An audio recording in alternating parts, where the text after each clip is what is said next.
Good evening, student. Today start the topic transportation in animals. Today start the topic transportation in animals. Transportation in animals.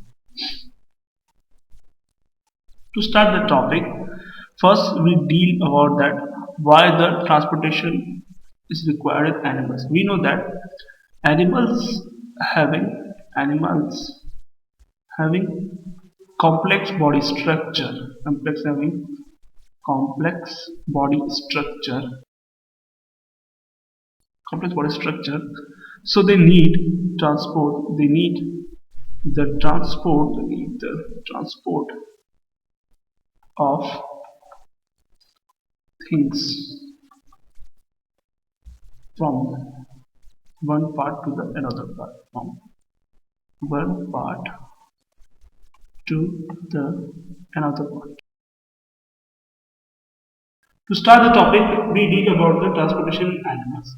And animals, we first deal with the inside the developed animals, like transportation in human being, transportation in human being, transportation in human being.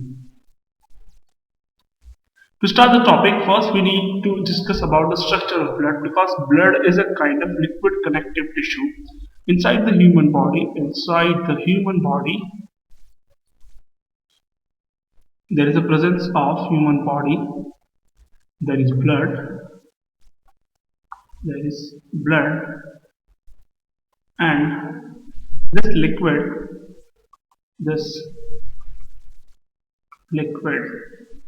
provide the medium for the transportation.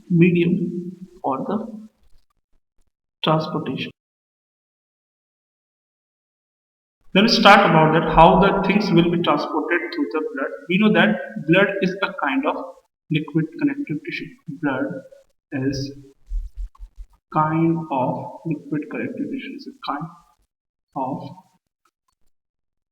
liquid connective tissue. Blood is a kind of liquid connective tissue. This blood will dissolve the things inside it, and things will be circulated through the blood with dissolution. First of all, we have to study about the structure of blood. If I deal about the structure of blood, if I deal about the parts of structure of blood, we deal about the composition of blood. Because blood composition is very important, because if we know the composition of blood, we will be able to understand how the things will be transported through the blood. To start the composition of blood, first we'll deal about that blood having two important parts. If I deal about the blood having two important parts. First, blood having two important parts. Blood divided into two parts. First, there is the presence of plasma. Second, there is the presence of corpuscles.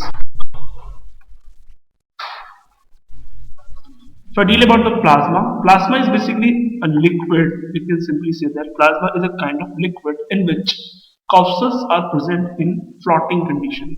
It means plasma is a kind of liquid medium in which corpuscles present in floating condition. If I deal about the individual composition of plasma and corpuscles, if I deal about the plasma having 90 to 92% of water, plasma having 7% of protein, plasma having 1% of organic substance, and they're also having 0.9% of inorganic substance. So these are two important things, that plasma having 99% water, 7% protein, 1% organic substance, and 0.9% inorganic substance. Then I deal about the corpuscles. There are the presence of three kind of corpuscles. First, there is the presence of RBC. This is simply termed as red blood corpuscles. Second, there is the presence of WBC, that is white blood corpuscles. Third one, there is important one. This is termed as the platelets. Third one, that is the platelets. So, if I deal about the composition of blood, the plasma will form the part of around 55% part, and corpuscles will form around 45% part. Corpuscles having three important parts. There is the presence of RBC red blood corpuscles, there is the presence of white blood corpuscles, and there is the presence of platelets. Then I deal about how the things will be transported through the blood. Each and every part of the blood provide the medium for the transportation. If I deal about the plasma, basically all of the things will dissolve, and plasma will dissolve and blood, and then will circulate, will dissolve in blood and then will circulate, then if I deal about the individual structure of a corpuscle, individual structures of the blood plasma having yellowish fluid. Plasma color is basically yellowish because of the presence of proteins. They having yellow color structure. And if I deal about the corpuscles, individual corpuscles having different kind of function, different kind of structure. First, we'll deal about the functioning and structure of the RBC. First, we'll deal about functioning and structure of the RBC. Its expanded form is red blood corpuscles. These red blood corpuscles are very important for our body. If I deal about the number of RBCs, these are number 1 cc blood contain 5 to 6 million RBC. 5 to 6 million RBC. 1 cc blood contain 5 to 6 million RBCs. So this number is very huge number. Then what is the importance of RBC? If I deal about the importance of RBC, if I deal about the structure of RBC, first we deal about the structure of RBC. Basically RBC having the shape of biconcave. They are of biconcave shape. This is the biconcave shape. This is the biconcave shape. We know that. Then this biconcave shape is very important because RBC has to carry, because RBC is basically the transporter for the oxygen. So RBC has to transport the things from lungs, especially oxygen from lungs, to the different respective cells of the body. And they are also helpful to carry the minute amount of RBC also. They are also important to carry the minute amount of CO2 also. Then if I deal about the functioning and structure of RBC, then the composition of RBCs are very important. RBCs are very important. And if I deal about the structure of RBC having a pigment which is termed as hemoglobin.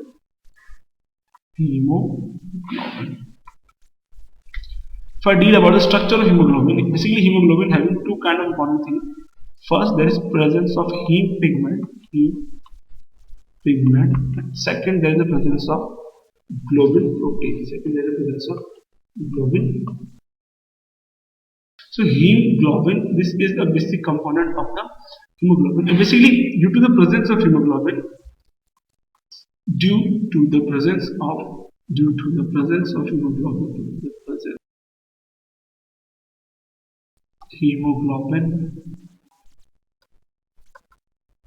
RBC show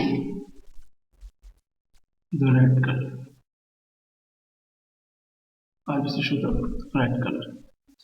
Then, if I deal about the functioning of RBC is very important because RBC carry the oxygen. These are the basic RBC carry the oxygen from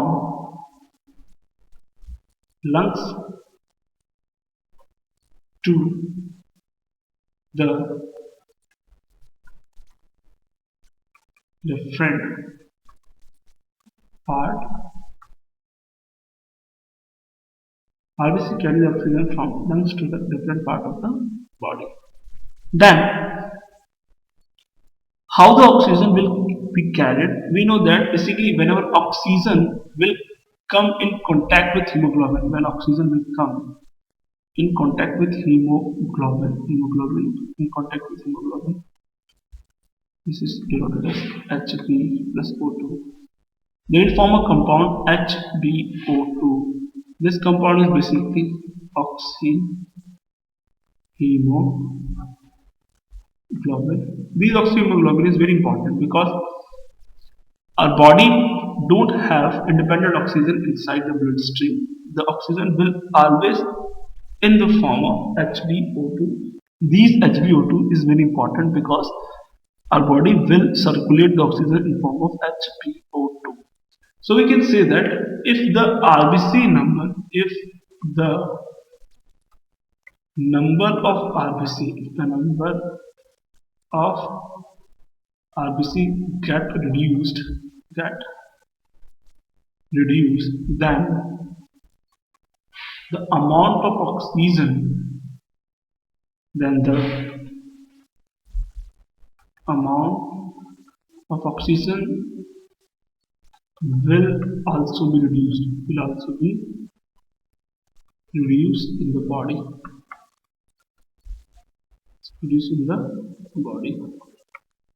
then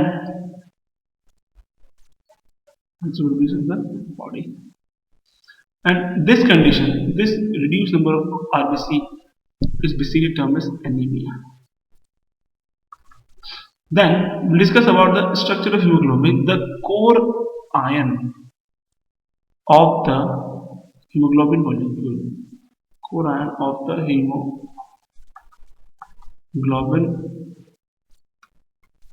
molecule, is iron. So we simply know that our blood is basically positive for the magnet due to the presence of iron, and we can simply say that if there is an iron, there will be the formation of hemoglobin. This is very important, that how the iron will form the hemoglobin molecule, and this is very important phenomena. Then we'll deal about the structure of WBC. Then start off with the WBC system is the white blood corpuscles. WBC are basically important because RBCs don't have nucleus. If I deal about the RBC structure, basically RBCs are very important because RBCs are enucleated. They don't have nucleus. RBCs do not have nucleus. RBC do not have nucleus and also do not have any other developed cell because of it has to carry the maximum amount of oxygen. It has to carry the maximum amount of oxygen.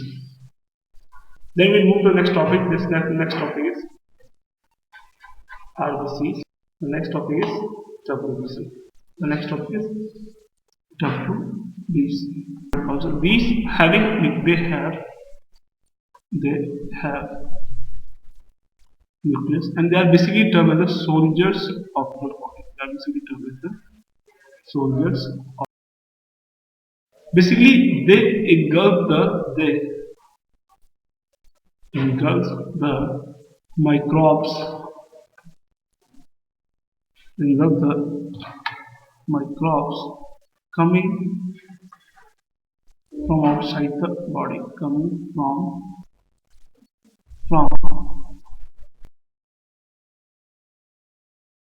WBC also play an important role in our defense mechanism. They play an important role. They play an important role. They play an important role in our defense mechanism. In our defense mechanism. They are basically having of two types. They are of two types on the basis of presence of granule. On the basis of presence of granule, on the basis of presence of granules, presence of granules. They are of two types. They are of two types. First, granulocytes, and second is agranulocytes. Granulocytes again of three types. First, eosinophils, basophils, and neutrophils. Granulocytes again of two types. Monocytes,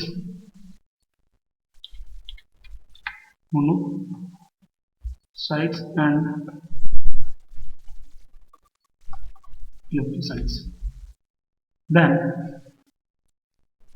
all of these five kind of WBCs basically they all help in the process of defense mechanism. They all are devoted to the process of defense mechanism. Then we deal about the third type. The third type is basically the platelets. Third type basically the third one, that is platelets. They are helpful. They are helpful in making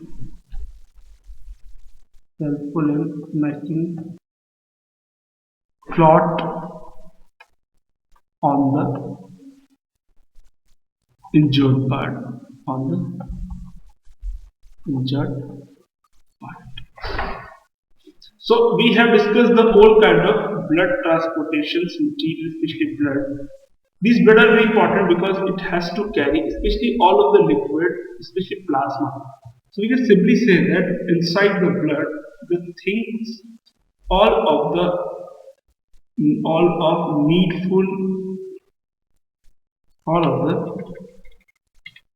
needful material,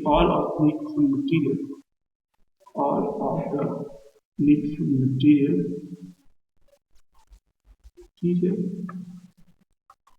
will be circulated by dissolving